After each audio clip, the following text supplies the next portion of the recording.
tôi còn tình hơi vào đã hai bật hai này anh flow hàng còi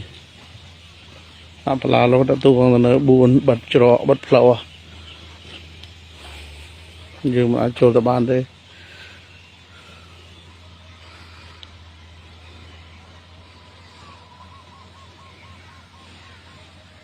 ต้องเชียนบ่เราวิgiờ sẽ làm một phim để xem đã tôi còn là bật nào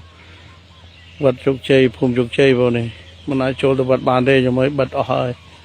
cho nên nhầm bật vào sắt này bật chết ở hơi bật flow cho bật ở hơi hay có bật phun nói cho tôi bàn này nữa nên là lô chết ở hơi cái tông chiếm cái mười thì chết cho tôi bật anh em bán cho mày này con tông cu con tông đây chứ buôn con tông đây nè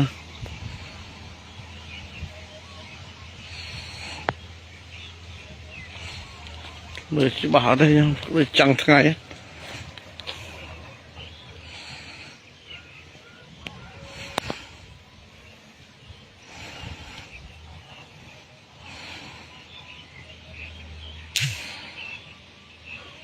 cho cha chọc ngày này anh nó một pi vào nó đang thật dạng này ở đây